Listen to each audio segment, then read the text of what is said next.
kailangan ko nang mag-clear ng space dito kasi plano ko, bibili ako ng malaking monitor dito. Dito ko lagay sa harap. So, ita-transfer ko itong aking dalawang reference monitors here. Kaya bumili ako na itong speaker stands, dalawa to, pair. Diyan ko na ipatong yung mga reference monitors ko. Ito yung base niya. Ito yung poste, which is adjustable. Then, ito yung plate na pwede ito ilagay ang speaker. Ito, kailangan pa ito ng foot niya. Meron siyang ganito na metal na footing. So, ilagay natin dito.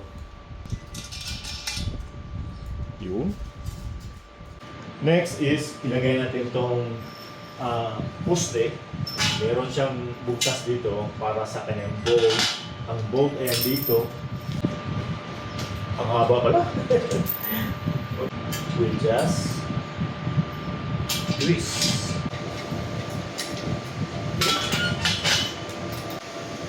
Ang sa plate naman, meron din siyang ganitong wrench dito. Tanggalin mo rin to dito. Tapos kandalin siya. Ilagay. Ito na ang pinakamataas. Yan ang pinakamababa niya. Ang height nito from the floor is more than 1 meter. It's 44 inches nga. Sa kabila naman, ang pinakamababa niya is 27 inches.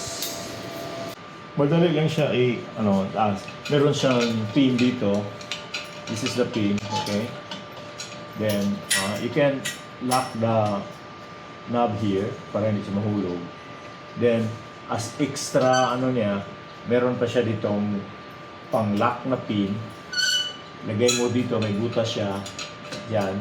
Then, para hindi siya matanggal, may pang-lock siya na maliit na pin pa rin dito. Ganon siya. Then, you can tighten this knob para hindi siya maiikot. Okay? Yan. So, kung gusto niyong ma-level, i-adjust ang foot dito.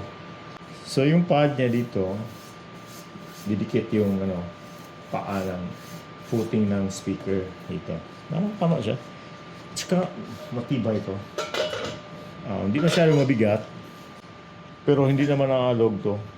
Napakatibay niya.